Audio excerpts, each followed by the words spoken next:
Assalamualaikum warahmatullahi wabarakatuh. Kembali lagi bersama saya Chef Jaka dalam program Selera Nusantara.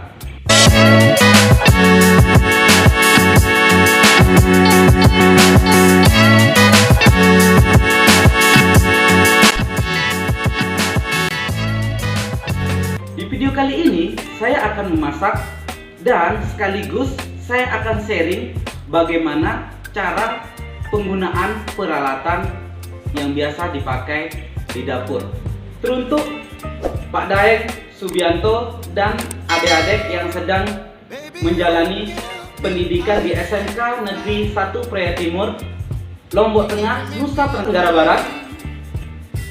Hari ini saya akan sharing sedikit mengenai peralatan dan cara penggunaannya dan nama-nama peralatan yang biasa dipakai di dapur, khususnya untuk di hotel-hotel pada umumnya. Langsung saya jelaskan ya. Jadi microwave ini dilengkapi dengan oven pemanggang 23 liter, 800 watt daya masak, memasak ganda, 12 menu otomatis, fungsi cepat 30 detik dan ketambahan waktu. Dan power microwave dapat memasak makanan dengan cepat serta fungsi panggang memberikan kematangan yang merata. Jadi itu ya fungsinya ya.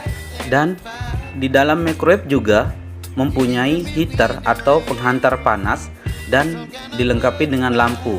Jadi tujuan fungsi lampu ini ketika kita memanas makanan atau microwave makanan yang beku, kita bisa melihat dari luar dengan sinaran dari lampu tersebut.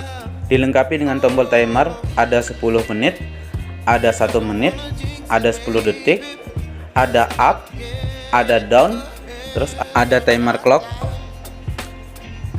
terus ada juga micro powernya, terus grill untuk pemanggangnya, terus ada kombinasi, terus ada turbo defrost, terus auto preheat, terus ada auto menu ya, dengan ada additional time atau add time, terus ada quick 30 detik ya, 30 detik. Nah, ada tombol start dan ada tombol stop. Oke, kita tes ya. Kita tekan 10 menit, kita tekan start, waktunya berjalan. Oke, jadi kalau mau 10 menit tinggal tekan yang di atas, kita stop. Terus kita tes lagi ya, kita stop, kita tes lagi yang 1 menit, tapi kita tekan 3 kali menjadi 3 menit ya. 3. Oke, 3. Jadi 3 menit. Oke, sudah 3 menit. Langsung kita tekan start. Oke, kita mulai. Langsung berjalan microwave-nya. Ya, jadi cara fungsinya seperti itu. Ada juga peralatan lain yang fungsinya juga sangat dibutuhkan di dapur. Seperti cutting board ini. Nah, cutting board atau talenan ini sangat berfungsi sekali ketika di dapur.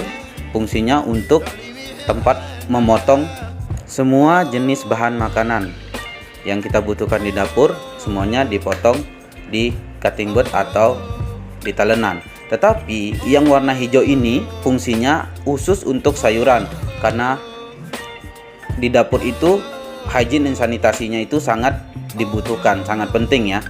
Jadi banyak macam cutting board atau talenan itu banyak macamnya, tergantung dari warnanya. Kalau yang hijau ini untuk sayuran, yang merah untuk daging, yang kuning itu untuk poultry, terus yang coklat itu untuk makanan yang sudah matang, terus yang warna biru itu untuk fish atau seafood yang hasil laut, yang bahan-bahan dari hasil laut.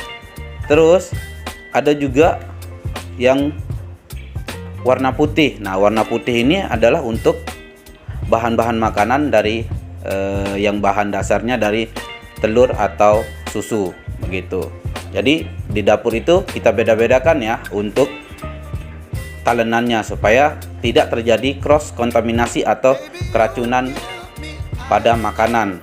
Jadi harus dipisahin bahan-bahan yang kita butuhkan, dipotongnya di warna yang apa, tergantung dari bahan makanan itu apa yang kita harus pergunakan di situ. Kayak sayuran kita pakai warna hijau dan lain sebagainya begitu. Semoga bisa dipahami ya penjelasan saya. Dan selain itu, saya juga hari ini akan memasak sate rembige khas Lombok, tetapi saya akan kombinasi dengan resep selera Nusantara. Sate ini banyak sekali ciri khasnya selain dari sate rembige. Nah, kita juga di Indonesia ini banyak sate Padang ada, sate Marangi juga ada, sate Madura juga ada, sate-sate yang lain juga masih ada. Ya, jadi tetapi sate rembige ini sangat khas sekali di daerah Lombok di Nusa Tenggara Barat. Dan kalau ada rekan-rekan atau teman-teman yang ingin berkunjung ke Muara Enim atau sedang ada kegiatan di Muara Enim, jangan lupa mampir di Grand Juri Muara Enim, karena satu-satunya hotel yang menyediakan sate rembige khas Lombok.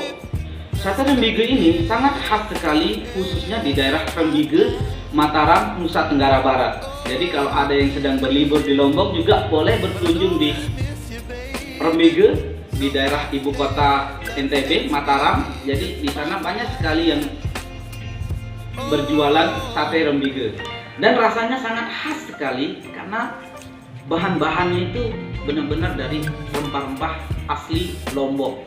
Selanjutnya saya akan menjelaskan beberapa bahan yang kita butuhkan untuk memasak sate rembige.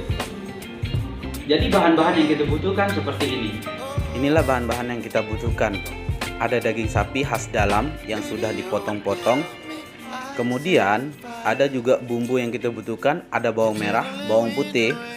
Kemudian ada juga tambahan yang kedua, yaitu cabai keriting sama cabai rawit. Nah, ini cabai rawit supaya sedikit pedas ya. Kemudian ada tambahan terasi sama gula aren. Ini untuk rasanya lebih gurih. Minyak goreng, penyedap rasa, dan garam. Dan untuk pelengkapnya ada pengempuk daging dan tusuk sate. Nah, itu dia ya. Itu tadi bahan-bahan yang kita butuhkan untuk memasak sate rembige khas Lombok. Jadi jangan berlama-lama, kita langsung saja bagaimana cara proses pembuatannya. Kita langsung saja ke proses pembuatannya.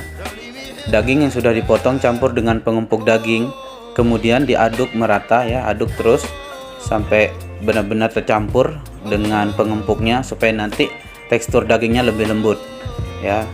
Terus dicampur, terus nanti kita tambahkan juga dengan penyedap rasa dan garam ya, campur jadi satu. Kita marinasi supaya dagingnya lebih enak, nanti lebih kerasa, rasa bumbu-bumbunya itu lebih kerasa ya. Kita aduk lagi supaya lebih meresap sampai ke dalam-dalam daging, sampai ke dalam-dalamnya itu kerasa bumbunya. Oke.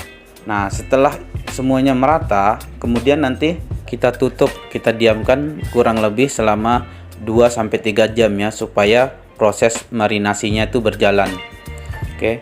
Tetapi kalau tidak ada pengempuk daging, bisa menggunakan daun pepaya. Tetapi ketika sudah dibumbu, ketika sudah ditusuk semua, baru pakai daun pepaya. Itu untuk alternatifnya. Oke, kita tutup.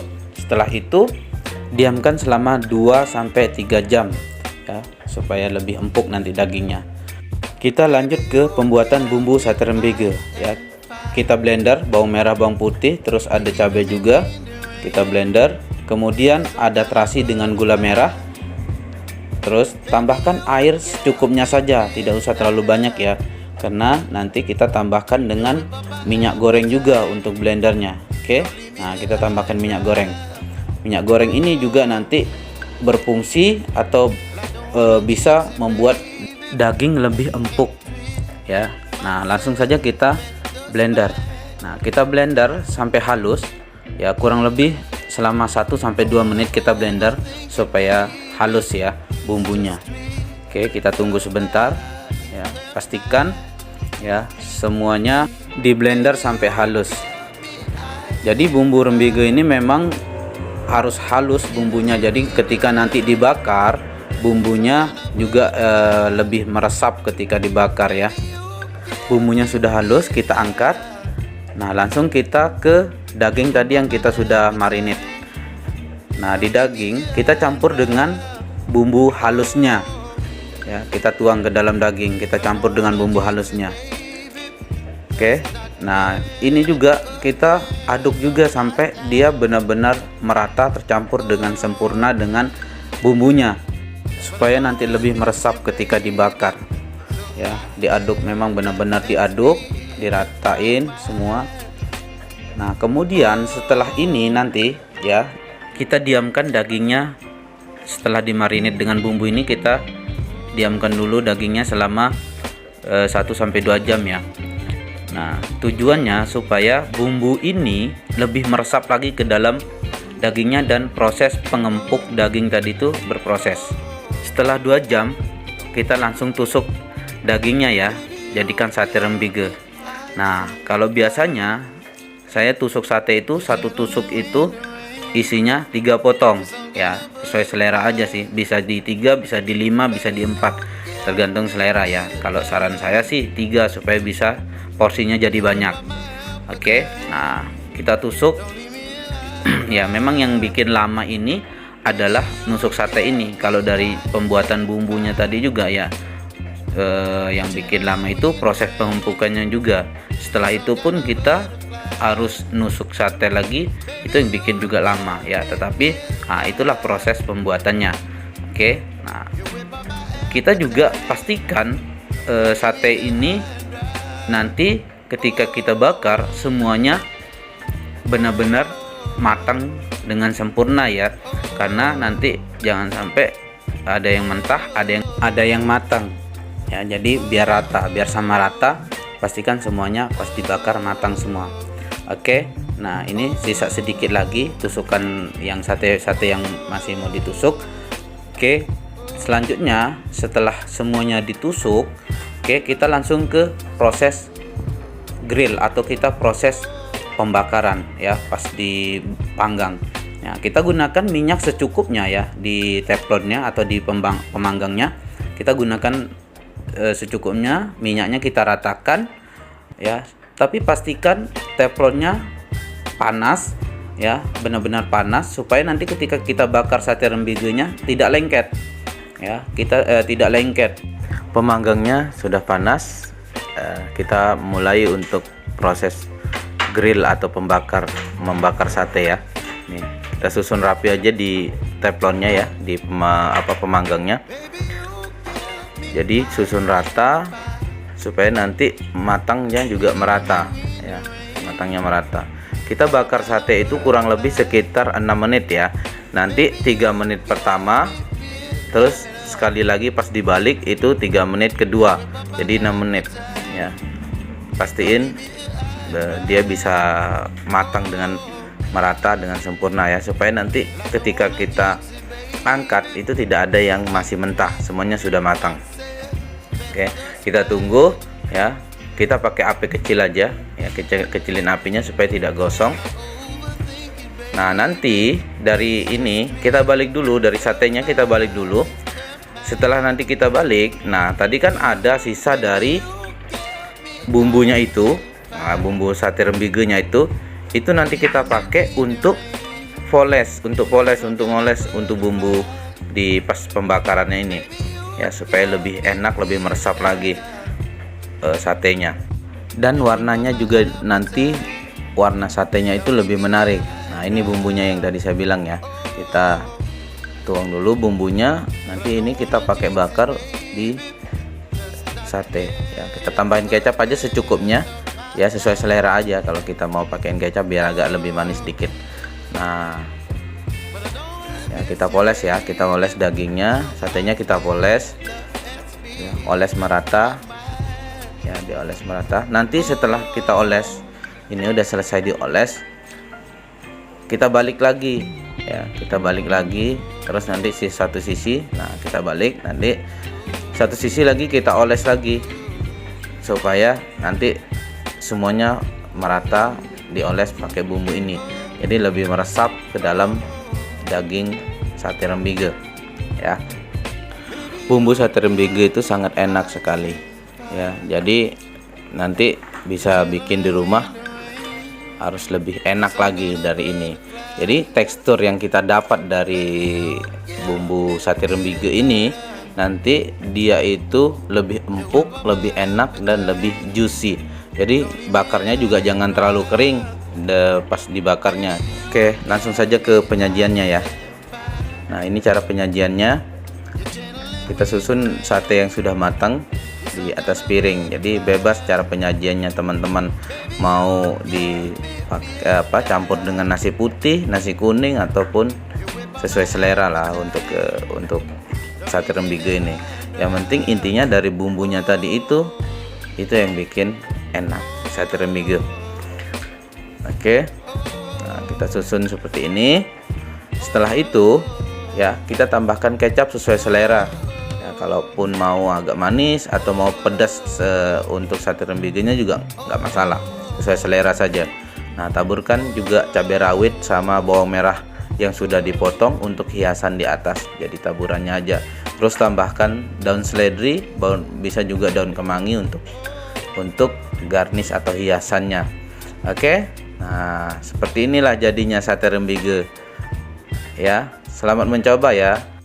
Semoga video nike baun terpraktekan marak tancareng tiang pinak. Itu tadi cara pembuatan sate rembige khas Lombok. Semoga bermanfaat dan semoga bisa dipraktekkan di rumah. Jika ada saran, silakan tulis di kolom komentar ya. Dan jangan lupa tetap dukung channel ini dengan cara subscribe, like, comment, and share.